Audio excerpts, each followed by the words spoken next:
Anyways, John, Jade. I have some news for you two as well. Azazel spoke, garnering everyone's attention. As he spoke, I did the task you had asked me to do a few weeks ago, and just recently I managed to make first contact with a man named Osban. Do you know him? Those from Remnant were surprised by this, as John responded, why yes, he is the headmaster of Beacon Academy, you should speak to him. Azazel nodded as he spoke, I see. Well, I will keep in touch with him and let you know. Now I will go and let Riaz know of this. Serziches spoke as the group nodded in understanding. He and Graphius soon headed to the infirmary located in the 5th floor. Azazel then spoke along with Michael. Well, I will be taking my leave. I have some work to do and some gears to research, see ya. Azazel soon teleported, followed by Michael, as Issei then asked while stretching, so what do you guys want to do? We could roam around your hometown, would you show us Kuoh Town? Jade suggested as Issei nodded, sure, come around, I will show you the place and where all you need to go. The group nodded in agreement as they decided to roam around for a while. They did go through months of survival in the backrooms, and now was the time to rest. Hi to residents, 4 p.m. The Gremorys peerage were in the infirmary room. They remembered the agonizing defeat at the hands of Issei and his new group. Riaz clenched the sheets in anger as she exclaimed, after all I have done for him, is this how he treats me? I should have never reincarnated him. You're right, Riaz. Not only are him and his friends much stronger, but also they are more ruthless. Akeno spoke with equal anger, as Zenobia could be seen clenching her bed sheets even more angrily, remembering the brutal defeat at the hands of John, his shotlock beam, as well as his sword skills. The other members present minus Kiba and Gasper agreed to this. You are right, President, after everything you did for him. He still does not see that you regret your actions. Kaneko spoke emotionlessly, but there was anger in her voice, only for Kiba to speak up in anger. Do you girls not see on how Issei has become? He has found girls that helped him with his troubles which you had a hand in causing. Kiba looked at the girls as Riaz angrily retorted. Those whores have taken and manipulated our Issei from us, and Kiba cuts Riaz off and speaks with anger, do you hear yourself talk? Be glad Issei was not here to put you in your place. That blonde was right about you, you really are spoiled. Riaz glared at Kiba in response, however before she was able to retort, someone else came in and spoke with a tone of seriousness, Kiba is right. The group turned around to see Serziches, Grafia and Mary in the room, all of whom were having looks of anger in their eyes. The girls looked at the trio with fear in their eyes as Serziches exclaimed. Issei has already told me what he wants all of you to pack your stuff and leave, no exceptions. Serziches spoke seriously as Grafia came forward with the phoenix tears, as Riaz and the other girls looked at him with dread, and Riaz spoke with horror. Why you can't do this? Issei, where is he? Let me talk to him. Asia added, I agree with Wani-sama, Issei can't kick us out of this house. This house belongs to President, he has no right to kick her out of this house. Akeno added with equal anger and sadness, he couldn't kick her out of this house or any of them from this house. Zenobia also spoke her words. President is right, let us talk to him. He has no right to do this. Serziches and Mary were getting frustrated by these complaints, with Grafia also being close to getting even more angry. He could hear Cadis, Murayama and the other girls also complaining. He finally snapped. Enough. Serzich's scream was enough to silence all the girls. They all looked at him with fear as he continued, don't forget you made this deal. You will do anything what he asks, and he has asked this. I want you all to pack your stuff and leave. Otherwise I will personally forcefully transport your stuff back to the Gremorys mansion. Serziches spoke very coldly, causing the girls to cry in sadness. He really meant it, and they have to go through with their deal, they have no choice.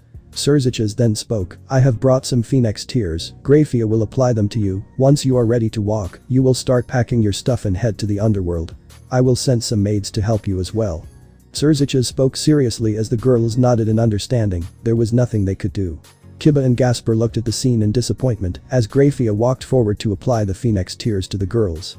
She remembered Issei's parents and Mary, stating that it was his choice to let the girls stay, thus they couldn't blame him. Not to mention, seeing only minimal change in the girls meant that they were still almost the same. She knew that they have not changed. It pains me to do this to you girls, but you have brought this on yourselves. If you had shown respect to Issei or any of the girls, none of this would have happened.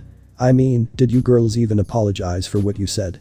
Serziches looked at the girls as none of them answered, as he shook his head and spoke, no, right. Let this be a learning lesson to you. You have lost him and learn this well, Riaz and the rest of you girls. Serziches spoke as the girls could do nothing but cry at this. As soon as they were able to walk, they went into their rooms to pack their stuff. There was nothing they could do now. Scene change. I'm Skip, brought to you by Chibi RageRevan, dropping a special something into the Chibi version of this world while chuckling with happiness. Hi to residents, 9:30 p.m. Issei and his group returned back to home as Issei asked, "So what do you think of the town?" "It is pretty calm as opposed to Vale, with no Grim hunting us at the borders or any forestry area." John commented in response, as Yang added, "Yep, and I even liked Kuoh Academy, this is where we will be studying, right? If you wish, it won't be like Grim studies or any of the subjects you would normally study back at Remnant, so if you are fine with that, then it's alright." Issei responded to Yang's question, as Jade asked, "Which subjects are you talking about?" "The usual English, Japanese or in your world Mistralian, maths, computer coding, civics, physics, biology and chemistry, that is all." Jade seemed alright with the subjects, while the others were a bit concerned on the subjects, since majority of them seemed new to this field. "Judging by age, I need to be a teacher, right?" Summer spoke in response as Issei nodded, she wondered what faculty role she could take. While she was thinking, someone came into Issei's house, he recognized the magic circle. It was Surzich's Lucifer and Graphia, both of whom has worried looks on their faces. I have some bad news." Issei walked towards him and asked with worry, "What is the issue? Did Riaz do something?" "No, not her, she won't be troubling you at home. That is first thing." Issei sighed in relief, as the others also seemed happy. Surzich's then spoke with a sigh, "It is the Great King faction, Issei." "What happened? Why would they be a problem?"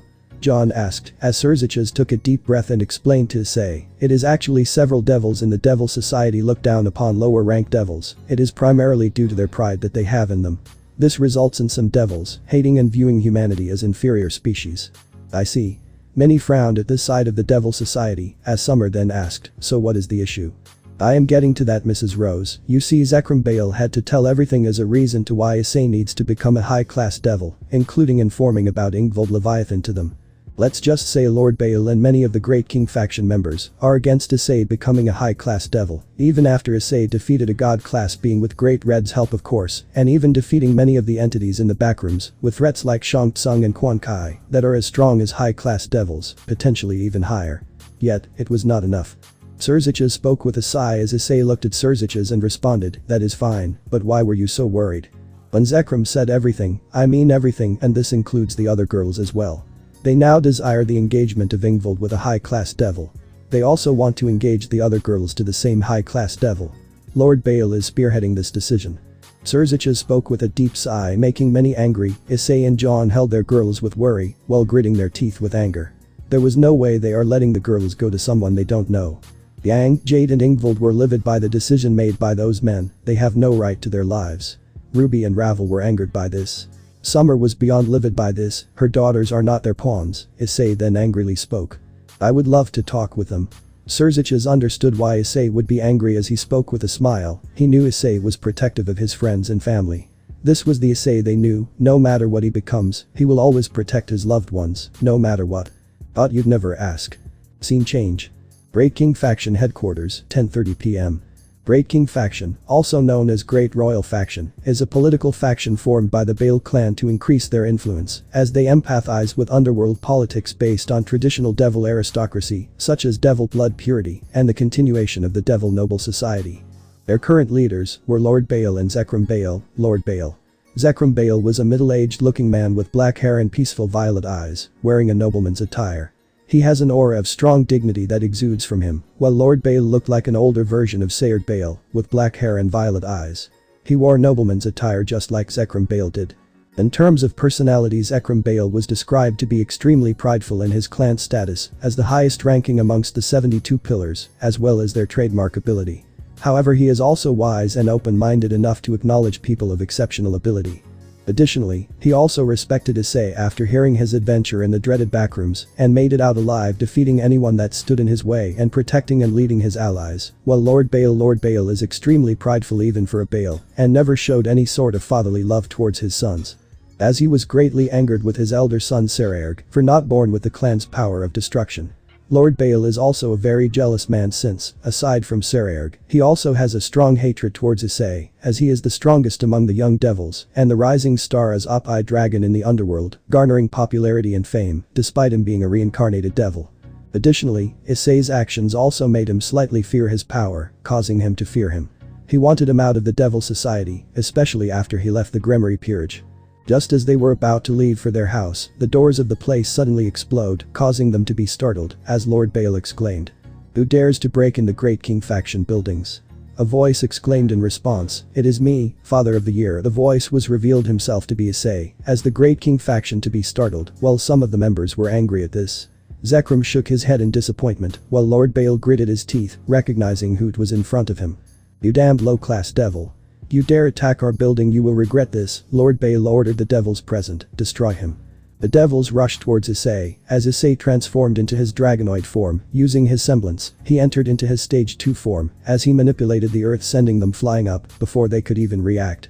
"I will make you regret trying to go after my peerage members." Lord Bale glared towards Issei with hatred, as he fired his power of destruction towards him. He dodged the ball with relative ease, as he flew towards him and grabbed him by his shoulder. "Let go of me, you filthy low class." Issei then spoke with a grin, "Sure, why not?" Issei threw him up in the air and used air slash towards Lord Bale, as he responded with a magic circle of his own. Issei was then surrounded by several magic spells of elemental magic, however Issei flew up in the air quicker than how they could unleash them. Even ultimate class devils would struggle against Issei at this point. He soon transformed into stage 3 Dragonverse, which was the semblance's third evolution, caused during his fight against the Dark Metro and the Dark Priest while they were returning back to their worlds. Dragonverse Stage 3 increases Issei's horn size as well as wingspan. It looked bigger than how it should be looking normally. Additionally, Issei can use water manipulation in this form. This also includes steam manipulation, which is a combination of water and fire manipulation, sludge manipulation, which is a combination of water and ground manipulation, and finally storm manipulation, which is a combination of water and wind manipulation. In addition, it increases Issei's powers and strength even more than Stage 2 or Stage 1 Dragonverse. Issei flew in the air, constantly boosting towards Lord Bale, as he tried to use power of destruction, but Issei easily evaded them with ease. He started to breathe fire at him, which Lord Bale tried to defend, but it was too much for him. The barrier broke, causing him to scream in pain. Lord Bale was partially burned, as Issei socked him in the face before he could react. Those of the political members that sided with Lord Bale tried to defend their leader, as they tried to use magic, as Issei grabbed Lord Bale, using him as a shield to take the hits, preventing them from attacking. They gritted their teeth in anger. Zekrom and his supporters did not try and stop Issei. His anger was justified to every extent. He knew how much Issei cared for his friends, especially from what Surziches told about him. He respected Issei a lot and was surprised when Lord Bale refused his decision at first, since he always used to consult him. Lord Bale was sent flying towards the ground, making him cough up. Issei looked at the other members and looked at Zekrom and his followers. "Leave. Things will be intense from now on." They nodded in understanding and teleported out of there. Issei then looked up in the air and released lava from his mouth as it downpoured all over the field, causing the members to try and defend themselves, but Issei did not let them. He attacked them with his flames as he moved around in circles, causing them to either defend from the flames or from the lava. Some chose the latter while the others chose the former. Either way, they screamed in pain due to being burned alive. Scene change. Bale territory, 11:30 p.m. Zekrom and his followers managed to teleport to the Bale territory as they were greeted by Surziches and Sayerg. The latter was described to be a handsome young man with black hair and violet eyes. He is very tall and has a muscular build due to the extreme training he has done. He wore a black t-shirt with red markings and grey jeans. "Lord Zekrom." Surziches spoke while bowing with respect, as Sayerg looked at Surziches and asked, "So just how strong Issei's semblance is?" Sayerg asked, in response to which Surziches spoke, "He was able to beat Ria's without using it to its full power. I theorize that it can even go higher from what Issei has shown. While he was in the backrooms, he told me that he has unlocked 3 stages the last time I had asked him. I don't know if he has unlocked an additional stage or not. I need to ask him." Sayerg nodded in understanding. When he heard Issei had left the Gremorys peerage, him being shocked would be an understatement. He wanted answers. He decided to talk to Surziches when the time was right, and he told him to keep this a secret. Only then he would be talking to him. Eventually he came to know what happened and where Issei was. Sayerg looked at Surziches with surprise, but he also knew that if he manages to survive he would come back stronger. However, he was saddened that Issei won't fight him during the raiding game tournament. "I wonder how will he deal with my father." Sayerg spoke with a sigh. His father intentionally provoked Issei's wrath, and as a result, Issei is fighting against his father and his followers. Not that Sayerg held love for his father, especially after he abandoned him and his mother. "And this John you speak of, he also has a terrible father and mother." Surziches nodded as he responded, "Indeed, he was shunned and outright disowned for faking his way into Beacon. From his account, no one trained him in any way. They deemed him worthless." Sayerg could relate to this John. His father was no different from John's parents. He was lucky to have a mother that loved and believed in him, even when his father or his clan did not. I feel bad for him, they abandoned him to his doing, and yet they claim to prioritize family bonds. Issei spoke with sadness, he could see why John hates his own family. Rizevim shook his head and spoke.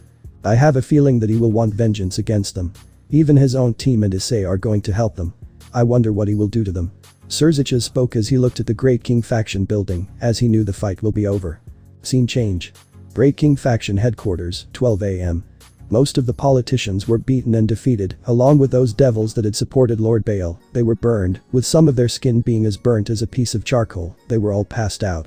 Lord Baal had it worse, he had his stomach torn off, blood releasing from the area, his face was partially burned, with him struggling for air, while he had a look of fear and horror etched on his face. He feared Issei even more now, and regretted provoking him now. Issei held him by the throat as he spoke. Will you ever get in my way again? Issei spoke coldly as Lord Baal shook his head with fear, as Issei continued, I heard what you did to Lady Miss La Baal and Sayard Baal. You abandoned him when he possessed no power, right? I will do something similar to you, you will no longer wield the power of destruction. Lord Baal was dropped as Issei activated his boosted gear in his 2.0 form, he started to absorb the power of destruction, while Lord Baal looked in horror, he was unable to do anything. Once Issei had done, he looked at his hand and imagined the power of destruction in his hand, he smiled, knowing that he was able to snatch it successfully. This was one of Boosted Gear 2.0 Second's unique ability being Absorb, which allows Issei to absorb anyone's powers if he or she is weaker than him. This meant that Issei was capable of absorbing the magical ability that allowed the usage of power of destruction. No. Lord Baal spoke with horror and fear, as he looked at Issei who spoke, now experience the suffering your son once did, goodbye Lord Baal. Issei walked away leaving Lord Baal defeated, his pride took the better of him as he cursed with all his might, as he got up to ambush Issei. Honor dragon. Lord Baal shouted as Issei ducked him and gave him a punch right between his legs, towards his crotch. Lord Baal held his crotch in pain, as Issei muttered with a smile, this one's for you Johnny Cage. Scene change. Meanwhile in the backrooms. Level 11, 12:15 AM. Meanwhile, both Johnny Cage and Sonya Blade were on the bed in Sonya's apartment.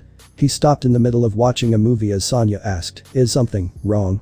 No, I just feel proud for some reason.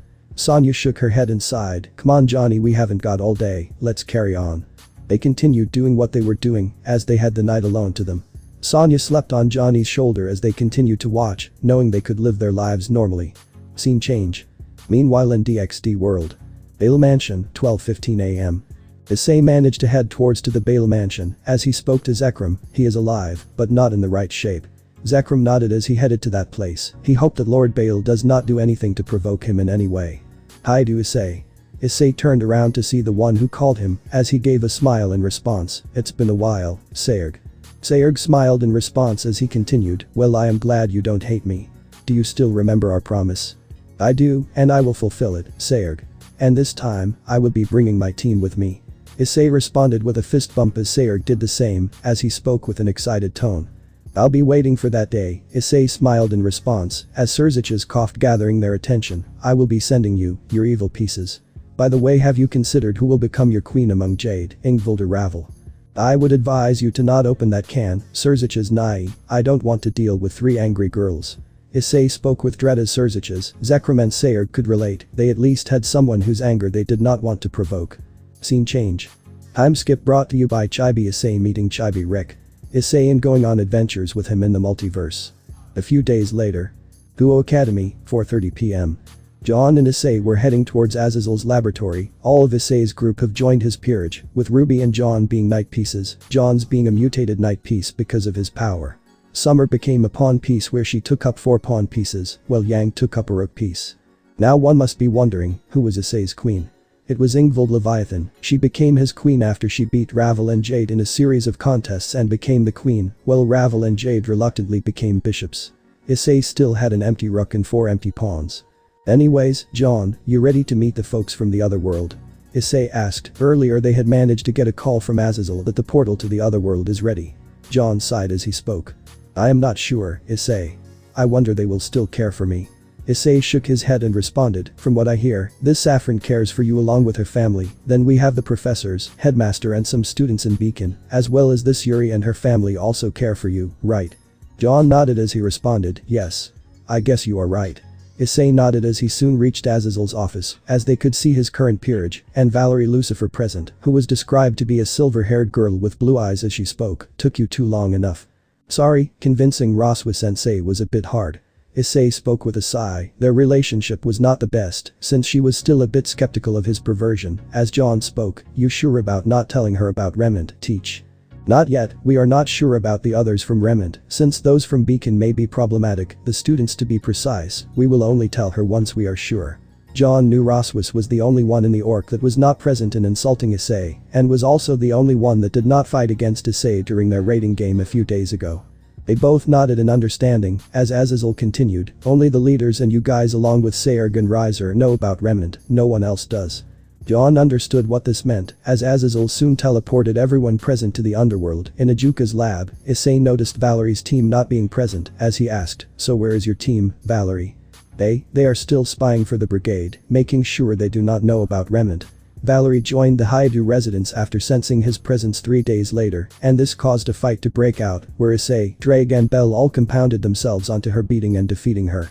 However, she had already developed feelings for him, and confessed to Issei much to his girl's jealousy. Needless to say, calming them down was a lot harder. She had officially joined the Haidu residence. As soon as they came, they were greeted by Ajuka Beelzebub, as well as Surzich's Lucifer that was waiting for him. Oh, you came? The others are waiting for you. Ajuka spoke with a smile as he greeted the people present. When they went inside, they were greeted by Yasaka, Kunu, Auden, Seraphol, Falbium and Michael waiting for them. Issei, Nai-san. Kunu rushed towards him. As she reached him, she was described to be a young girl, of 12 years old. She had golden, blonde hair tied in a ponytail and matching eyes like her mother. It's been a while, Kunu. Issei spoke while rubbing her hair as she smiled in response. As Ingvald spoke, aren't you going to greet the rest of us? Yes. Ingvald ni. Kunu greeted the rest of the peerage. She got along with almost everyone with Yang, noting that she has an attitude similar to RWBY. Well, RWBY became good friends with her. The other leaders soon walked forward. Well, it's been a while, hasn't it? Yasaka spoke with a smile as she looked towards the group that she survived alongside with, as Issei nodded, yep, indeed. So Johnny-chan, you ready for meeting those from Remnant? John gave a nod as he spoke, indeed, I am Lady Leviathan. Ooh, how many times have I told you call me Levi-tan or Sarah-chan? Seraphol spoke with a pout. She was described to be a black-haired girl with blue eyes. As everyone's sweat dropped at this, then Auden spoke. I hope those people are friendly. Well, Ajuka, let's get started. Ajuka nodded as he started the machine. A portal was soon opened up, revealing several figures, including Headmaster Osborne, members of Team CFVY, Cardin Winchester, Blake Belladonna, along with Saffron and the Terracotta, along with Crow Branwyn and Taeyang Xiaolong, and finally someone who was excited to meet John now. This was Yuri Winterflake. RWBY, Yang and John were ecstatic to see them again, with Summer having tears seeing her teammate Crow and her husband Taeyang once again. RWBY and Yang also had tears. Well, Jade, who was behind Issei, wanted to meet, but she was not sure whether Saffron would remember her. RWBY, Yang, John. Is that you? Blake spoke with tears in her eyes, as she immediately rushed to embrace her two teammates. John watched with a smile, while Crow spoke with surprise in his voice, short stack. Yes, you dusty old crow, it is me. Summer spoke with a smile, as Taeyang hugged his wife after a very long time. Crow also greeted her after a very long time, as Taeyang hugged his daughters after a very long time. John? John was called out by Saffron, Terra and Yuri, all of whom were happy to see him. John, Yuri shouted in happiness as she immediately dashed towards him and embraced him while crying endlessly. John also returned the hug as well. Soon enough, Saffron and Terra along with Adrian also walked towards him, as after a while John and Yuri split up as Saffron spoke. Hey, aren't you going to greet your older sister? John smiled in response as he spoke. I would never forget Saffron. John embraced Saffron as well, along with Terra and Adrian, as she spoke. It is good to see you again, John. We all feared the worst when you went missing. I know, Saffron, come sit down, we have all a lot to catch up to. John spoke with a smile, as they nodded with happiness. None of those from Earth speak, as they all smile in happiness from them reuniting with their loved ones. Jade seemed to be nervous upon meeting them, however Issei looked at her and responded, come on, go meet your older sister. I am not sure, Ice. I doubt they would even. Issei cuts her off and speaks, you needn't worry, you told me that your sister will love and remember you when I had doubts about Mary Nee, go and meet her. Jade nods as she walks forward. John then looks at her and speaks, Saffron. Saphorn looks at him and looks towards the directions, and was surprised to see who was in front of her. Jade. Is that you? Why, yes. Do you remember Jade was cut off by Saffron immediately embracing her, as Jade was remained speechless, she gave him a bear hug as she spoke. Of course I do, it's been so long since I have seen you, 6 years, welcome back Jade. Jade teared up upon this and returned her embrace. Issei and his peerage were happy to see this, as they soon decided to settle down and have a talk with each other. The two groups mingled with each other very well, as they got along very well. Saffron and Tai were interrogating Issei and John respectively due to them dating their loved ones. For Saffron, it is her younger sister, while Tai, it was her 2 daughters, but upon seeing them to be nice men, they did not mind. Although they were a bit worried on the fact that they have harems, however they were told by the leaders that it was legal in their world. Speaking of harems, Yuri was jealous that John had 2 other girlfriends, but she eventually relented by this and accepted RWBY and Yang as his sisters, while Blake was writing her fanfiction of John having a harem. Saffron soon met up with Mary, and the two hit it off immediately. They had a lot in common and loved talking about their little brothers, much to their embarrassment. They became fast friends, and Mary even got along with Tara and Adrian. Hardin was having a conversation with Issei and John, along with Yatsuhashi and Fox, as they were discussing on what John and Issei planned to do, with neither of them being interested in being huntsmen. Additionally, even Ingvild, RWBY, Yang, Jade, Valerie, Coco, Yuri, Blake and Velvet. The ones from Remnant were surprised by this, however they understood why John no longer wanted to be a huntsman, with RWBY and Yang also staying back in Earth, much to Blake and Yuri's sadness. However they wondered if they could join Kuoh, for which Issei decided to talk to the headmaster about it, much to their happiness. The others decided to finish their huntsman studies instead of joining Kuoh, but they promised to stay in touch.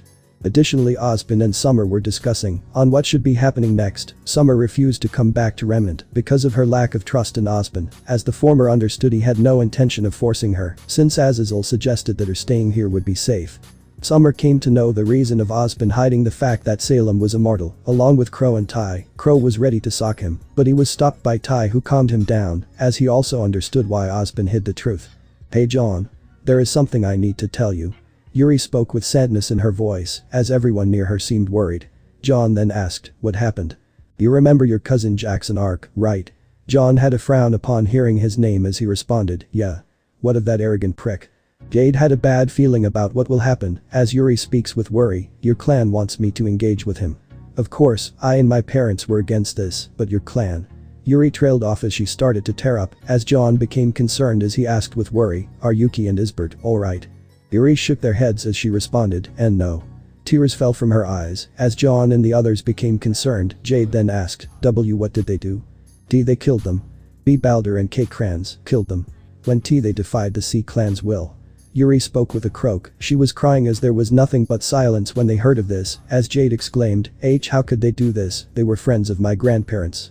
Jade also had tears in her eyes. She couldn't believe the clan has gotten this far, as someone spoke from a distance. "No Jade, they did the deed. We couldn't get them arrested because of lack of evidence. Plus the Arc clan sabotaged every attempt of arresting them by controlling the courts, so we couldn't do anything. That and lack of evidence are the reason why they were safe. Additionally, we came to know of this recently." The ones that spoke were Saffron and Osborne, as they both had saddened looks on their faces. Jade was crying when she heard of this. The clan has fallen too far, as Issei calmed her down and consoled him, while John was beyond livid at this. He already hated Balder and Crans. But now he despised them. As John spoke, "I do not want to head back to Remnant. But today I will make an exception. I have a plan to expose Balder and Crans, not only to the whole of Remnant." John's voice had anger in it. Everyone understood why, as Osborne spoke, "Mr. John, what are you planning to do?"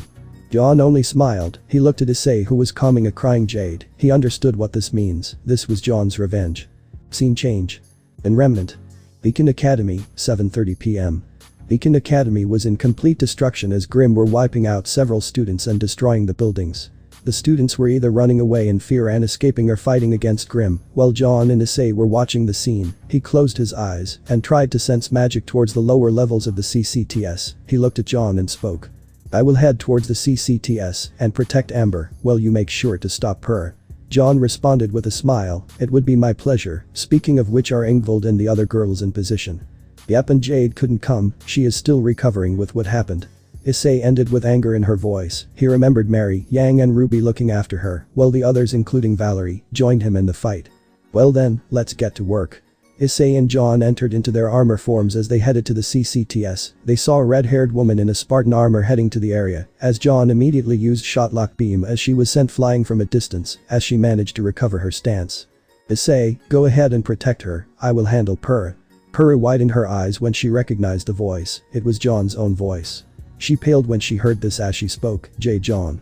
Hello Mistralian clown, it's been a while, Purah gritted her teeth in anger as she spoke, you have some nerve of showing back when John was not having any of it as he slammed her to the ground with a single punch. Purah coughed up upon response as she glared angrily and shouted, you have some nerve of doing this to your own partner. Former partner, I have no traitor like you as my partner, you red-haired champion. Purah got even more angry as she tried to use her semblance polarity, but was unable to do so, as John responded with telekinesis blocking her attempt to use as he twisted her hand snapping it. John knew that her aura will heal her up, as she asked, how did a faker like you get this power? Easy, fuck you, that's how John flew in the air and generated a strong shotlock beam towards her, as she took a direct hit, causing her to scream in agony and pain. She was sent flying with her body bouncing on the ground. John was not done yet, he glided towards her and slammed on her stomach, making her cough up, as she coughed up blood. Purah tried to use Milo using the free hand that she had, since her aura was still working on the damaged arm, as John blocked it with Caliburn, as he deflected it with his superior strength. He stabbed her in the chest making her cough up. This shattered the last of her aura. She looked towards John with fear and hatred, as John spoke with a smile, seeing her helpless and fearful state. How pathetic. John grabbed Purah by her hair and spoke, I am going to make an example out of you. Meanwhile, Issei was fighting against a fair-skinned young woman with a shen black hair that covers her left eye. She has bright amber eyes. This was Cinderfall, as he spoke mockingly. He was in his balance breaker armor.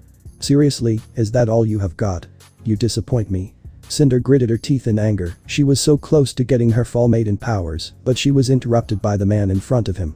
She constantly tried to fight against him, but she was unable to do anything, any attack she threw at him was easily dealt with, she was powerless to stop him in any way.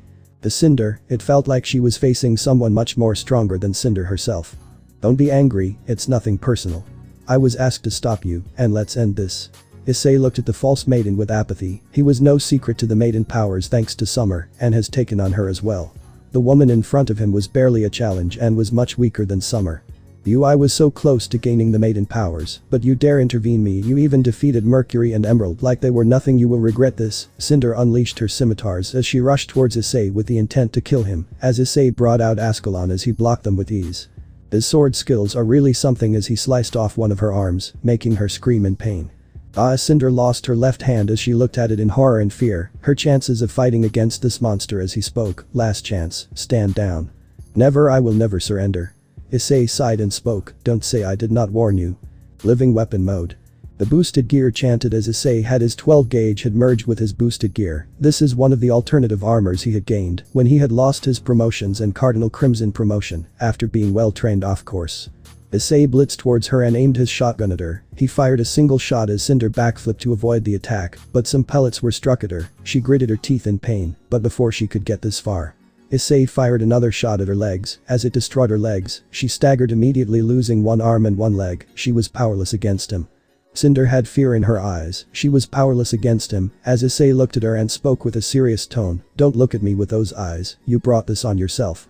You should have surrendered when you got the chance. Issei fired a final shot that immediately killed her, her upper torso was sent flying.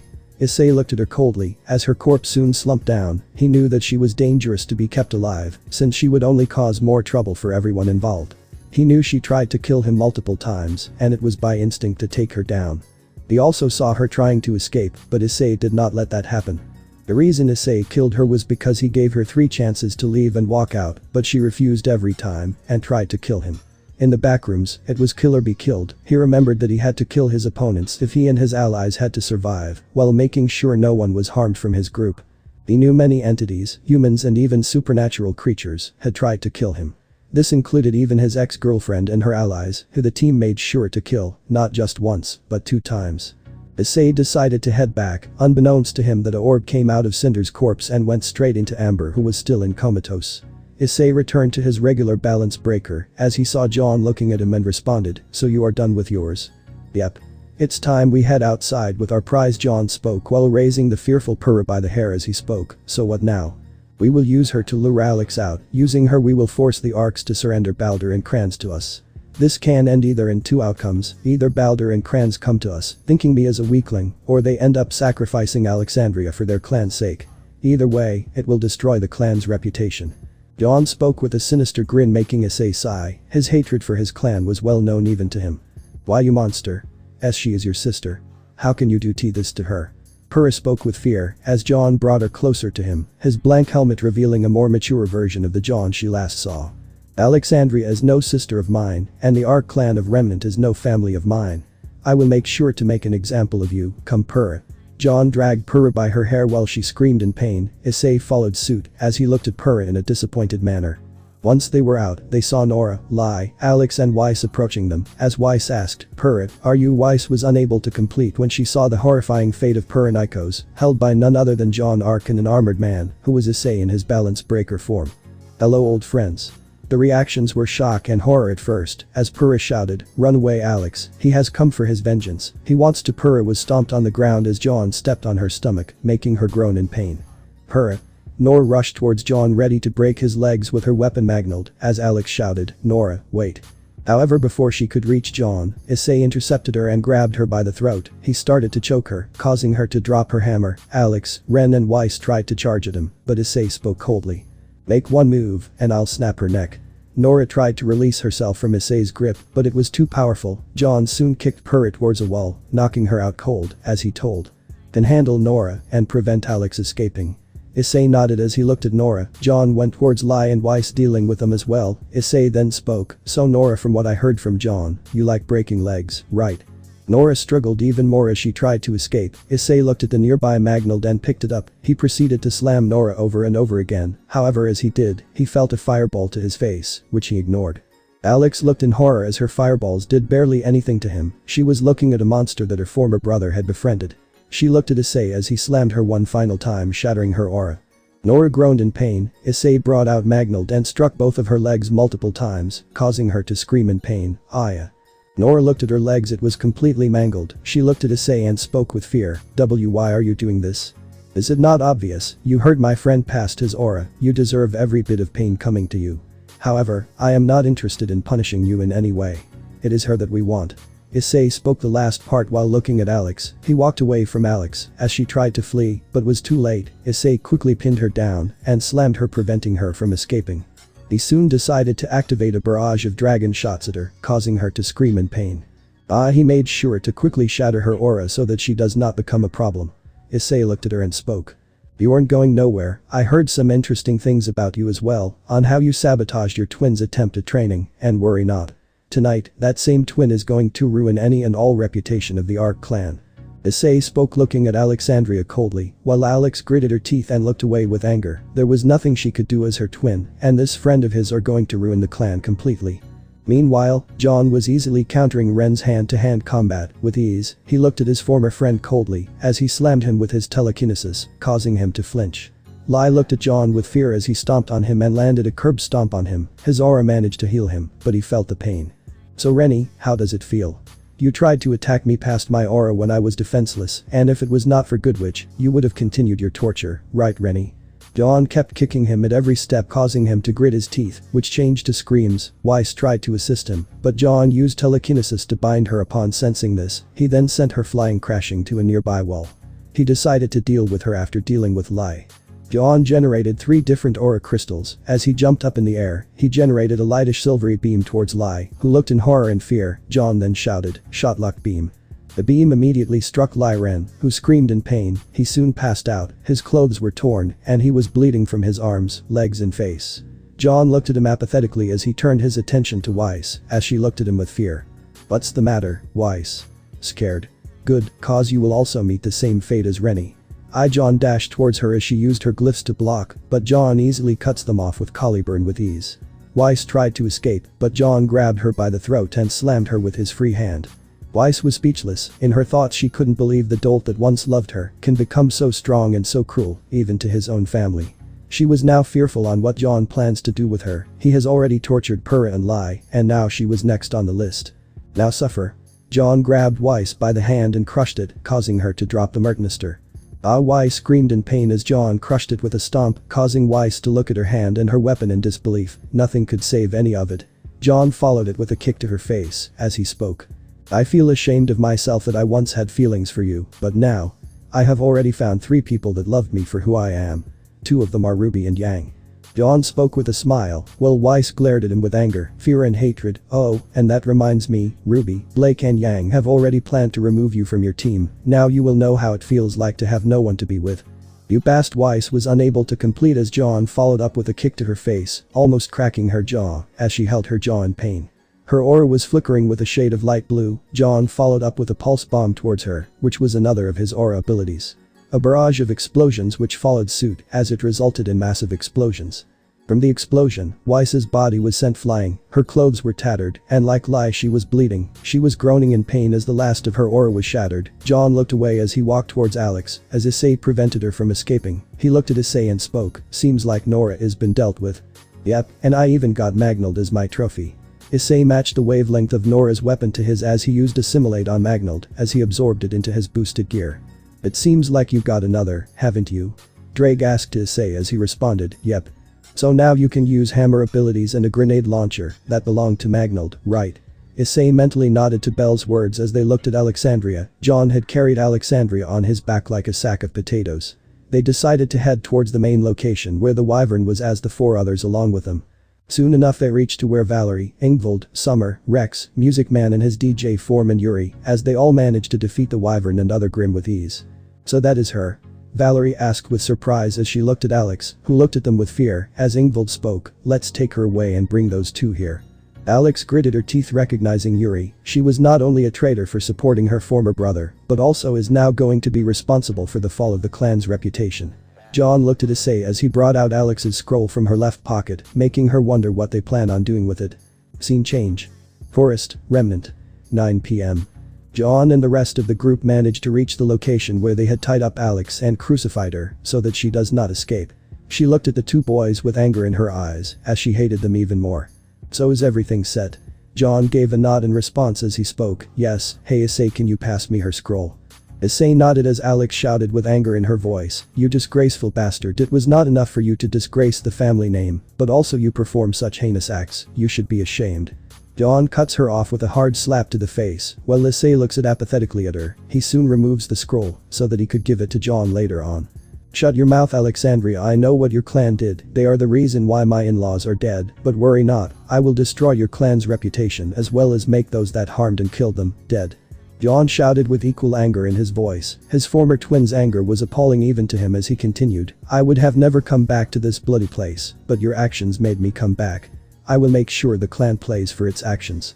Alex gritted her teeth in anger and crying with pain from the hard slap John gave her. She hated him even more now, as Issei spoke, your clan is nothing but a bunch of morons at this point. You should have trained John properly, especially with your enemies and Grim of this world.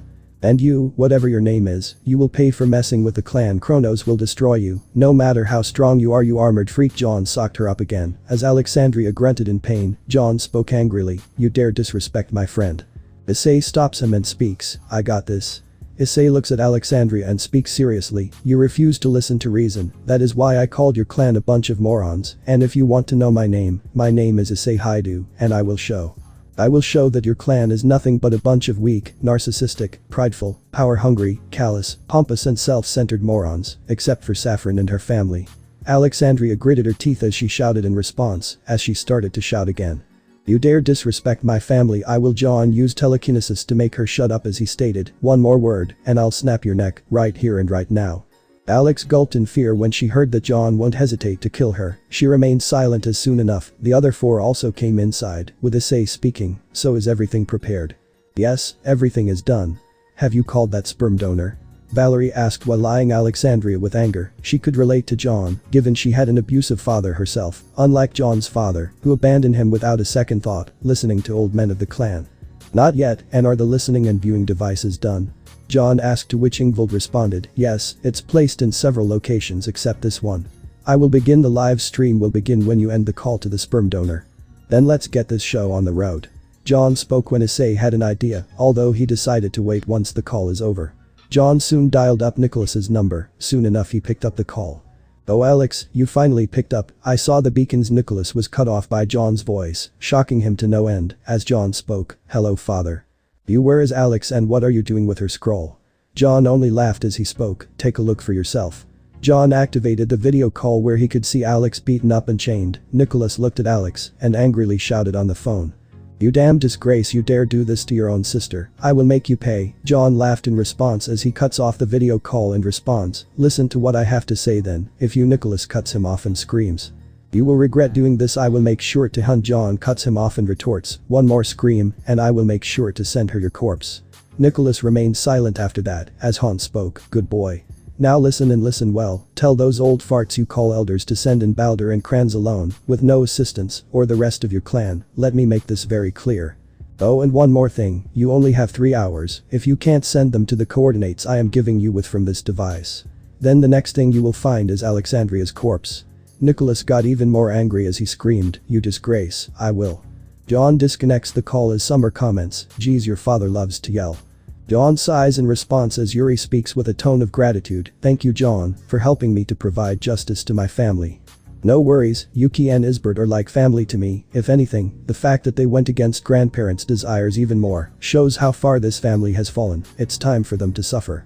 Yuri smiled in response as she also thanked Issei in response, you too Issei, for not only saving and helping Jon, but also for making sure my family receives justice.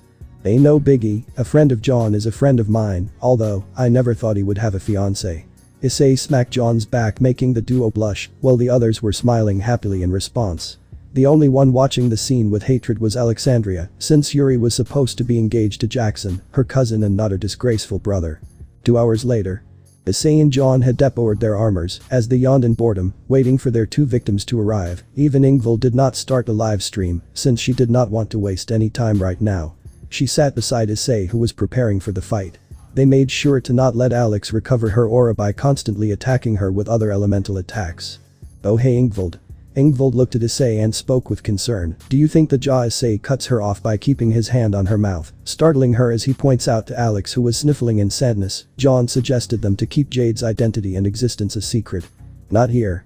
Issei spoke with a hushed tone as Ingvild nodded in understanding as they soon walk out to an area far away from Alex, as Issei looks at his scroll. Thus got a text from Mary Nee, she told me that she was alright and is not crying. Still she is devastated for what the Arcs have done to Mr. and Mrs. Winterflake. Ingvild nodded in understanding, despite being rivals for Issei's affection, she cared for Jade a lot. However, just as Issei sensed something, he looked at Ingvild and spoke, prepare the livestream, they are here. And like Jon figured, they did not come alone, and whole army is coming with them. Ingvild nodded with a serious tone, as she used her scroll and set it up in a position where Alex is. Issei looked at Ingvild and spoke, we also need to hide Alex in a different location. Balder and Crans won't talk if they see Alex. Ingvild nodded as she teleported Alexandria to a different location far away from where Balder and Crans could view or anyone could see. Alexandria tried to protest, but a glare from Ingvild and Issei silenced her completely out of fear. She was kept under a special location hidden inside of the forest. The tape was tied to her mouth so that she could not speak or shout, and Rex kept an eye on her so that she could not escape. There is a huge bullhead fleet coming our way. Summer spoke as she was joined by Music Man in his regular form. As Jon came forward and spoke, it seems like the Arcs didn't honor our request, typical of them. Well Valerie, Ingvild, Summer, you can handle them, right? Leave it to me. Valerie spoke with a battle maniac grin, balance break. Vanishing dragon balance breaker. Albion roared as Valerie flew to the location. Issei then spoke, take Rex and Music Man with you. The other 2 girls nodded as Rex climbed on Summer's shoulder, while Ingvild carried Music Man in her arms. They soon headed to the location to deal with the armada. After a while, 2 fighter jets came in, which Jon recognized them to be Jade Arc aircraft. An extremely speedy jet belonging to Mason or Drasso and Kronos, or anyone you want to give it to, whose speeds travel as fast as the speed of sound. It is very loud as opposed to a regular aircraft, however it can move slowly at no sound. The aircraft is fitted with laser blasters that can even destroy a Mega Goliath without a problem. They fired laser blasters as Jon used telekinesis to stop them with ease, shocking their attackers. Jon then looked at Issei who entered into his own balance breaker. As 2 giant cannons came out, he fired at them, while Jon prevented from escaping, forcing them to eject from their ships. The 2 attackers were revealed to be Balder and Crans, just like Jon had expected. Yuri was seething in rage seeing them. While Issei fell down removing his cannons. Balder and Crans glared at Issei who destroyed their crafts, while Jon sent the lasers to different sections of the forest, causing explosions. Issei then asked, are they the ones you want to take down? Indeed. Jon looks at Balder and Crans and speaks. Hello uncles. You damn disgrace, where is your sister? Balder asked angrily, as Jon spoke. She is in this forest somewhere, but before you go, tell me, were you the ones that attacked Yuri's parents? Balder could see Yuri's and Jon's anger, while the armored man was neutral. He did not seem to be having any emotions that they could gather. They assumed that the armored man, being Issei, must be the weakest amongst the trio. Unbeknownst to them, he is the amongst the three, and this will be the first mistake they would be doing. Indeed, but what's it to you? Besides, there is nothing you can do that will change what will happen next, cause you are nothing but a weakling. Balder spoke with a mocking tone, as Yuri gritted her teeth in anger, but Jon stopped her from doing anything reckless. She looked at Jon and nodded. He cared for her, and that was all she wanted to hear. I have to agree, the two of you are a match made in heaven, a disgrace to the Arcs, and someone who defied the clan and betrayed them over this disgrace. There is no telling on how far the two of you will succeed. Without the clan support, you two disgrace the memory of your grandparents. Issei was also getting angry now. How dare they insult his best friend, while Drake and Bell were also getting angry at this attitude of theirs. Yuri and Jon were seething with anger, as Jon angrily retorted, do not disrespect my grandparents with your garbage, Balder. They loved me for who I am, and they wouldn't have betrayed me. Jon remembered his conversation with his deceased grandparents' souls, which were captured and stored by Shang Tsung after Issei and his friends defeated the Deadly Alliance. The fact that Shang Tsung was able to take on Jon's grandparents showed what he is capable of. Issei noted that if he wanted to, he could take the whole Arc clan down and use their souls for his own well-being. They told him that he will always be loved, and they were angered by what they had heard, deeming the elders irredeemable. They also told something that would surprise him to no bounds. They wished for Jon to lead the clan, since they saw no one to be worthy of leading the clan, especially not those elders. Crans angrily retorted. You have no right to speak their names, you disgrace. Jon shook his head and responded, if anyone is the disgrace, it is you, Crans. No. The whole clan has become like this thanks to the elders, but don't worry, I will make sure none of you ever harm my loved ones ever again. Jon entered into his Ventus armor and dashed towards Balder, as he used to throw Heimdall towards Jon, who used telekinesis to block it mid-flight, as Yuri landed a ice shard towards the frozen Balder, sending him flying.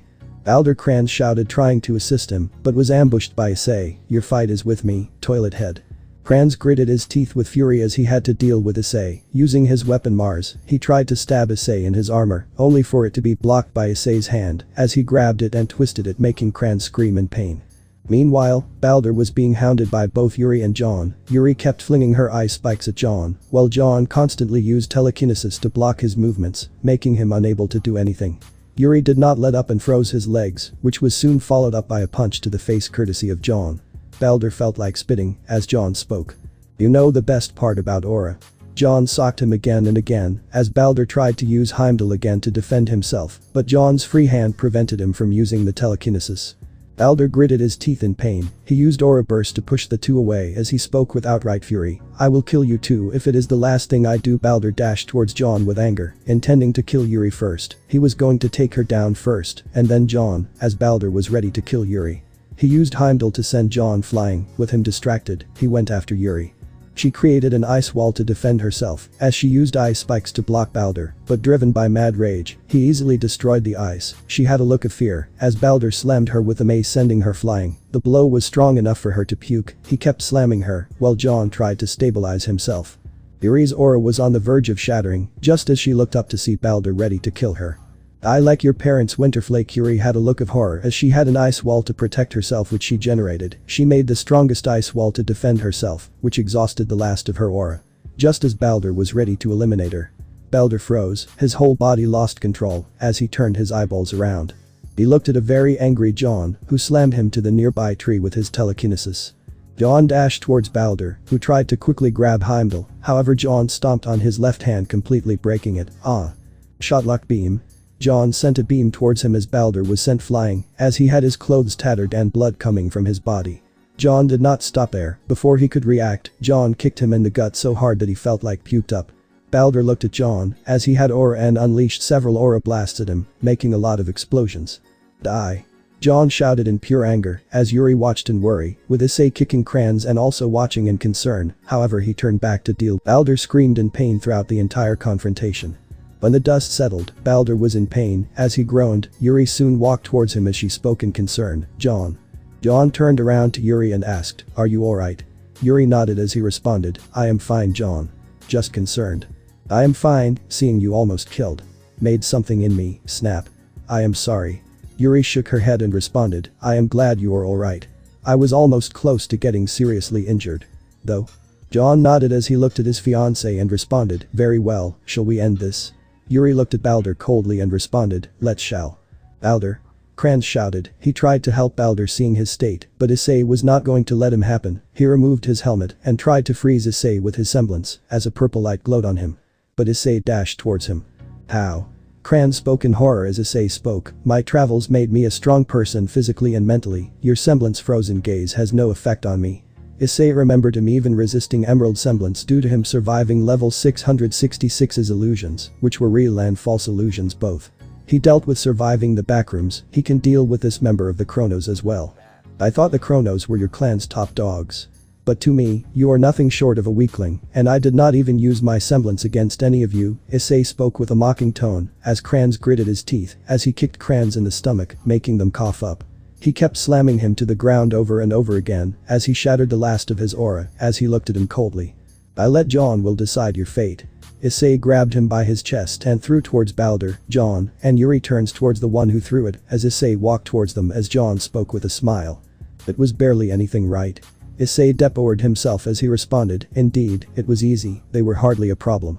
Balder looked at the three with fear as he spoke, why you three will regret messing with the clan.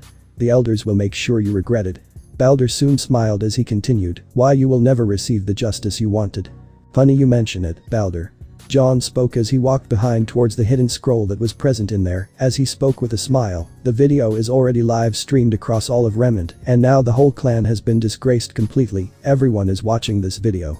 Balder and Kranz became pale, as Issei transformed into his armor, to prevent any more ambushes as he turned around to see the girls from his group, as Issei asked, I take the armada has been dealt with. Yes, we made sure to deal with every last one of them, but a certain Emilio Lowe managed to escape. Is he going to be a problem? Valerie asked John, to which he responded, none whatsoever, anyways, let's end this show, there are a few more people I also want to deal with before we went home. Issei, can you pass me a bottle of liquid pain? I want to make him suffer. Everyone minus Yuri and John became surprised as Issei asked, you sure of this, John? Yes, I want to make these two men suffer, and I want to send a message to the Arcs as well. Issei nodded as he passed 2 bottles of liquid pain, which were red bottles of concentrated liquid. Yuri, freeze their bodies, make sure they only can move their jawbones. Yuri looked at the bottles and asked, what are they? Let's just say we are going to give them agonizing deaths for their crimes. Balder and Kranz looked at John with fear, as Yuri nodded, they tried to beg, but Yuri froze their entire bodies, excluding their jawbones. They were only able to mouth their words, to which Yuri spoke. Don't beg for mercy, you two bastards have brought this on yourselves. John gave 1 bottle to her and asked, you want to do the honors, all you have to do feed and then watch the show, that is all. Yuri nodded, she took the bottle. She looked at Balder and opened the bottle, she then moved his jaw mouth and emptied the contents of the bottle and made Balder drink it. John did the same to Kranz as well. Just as they started to drink the bottle's contents, they started to feel an itching pain, they couldn't even scream, as they looked at Yuri and John or anyone begging for mercy. The first felt burning sensation at point of contact which was at their throats, which was followed by intense irritation and itchiness of the epidermis, then it was a gradual rise in internal body temperature, and as the liquid reached the stomach, they felt intense stabbing pain within the stomach, which was resulting from acidic corrosion of stomach lining and intestines, and then it was further stabbing pain spread throughout the entire body, followed up by boiling of blood, rupture of veins, arteries and internal bleeding. The whole situation lasted for. The others looked at the two without empathy or mercy as they tried to escape their fate but were unable to, they tried to beg for mercy, but soon enough they couldn't handle it and died, tragically. Balder and Kranz were dead. It's finally over. Yuri spoke with a breather, as John calmed her down, she gave him a smile in response, as her parents were finally avenged, what now? I still have some things left to do, you all should head back to home, I and Issei have some people to deal with. Yuri shook her head and spoke, no, I have an idea who you want to deal with, let us all end this debacle with them once and for all. And you girls? Ingvild, Valerie and Summer nodded in agreement, as John and Issei looked at each other and smiled, sure, let us all go home and end this once and for all. John stopped the live stream and Ingvild flew off to grab Alexandria, who was shocked by what she witnessed and what John and his friends did to her uncles, as well as on how they ruined their clan's reputation completely. Issei teleported everyone to a compound Jade talked about, where he would be present. Scene change. Arc compound 100, 12 AM.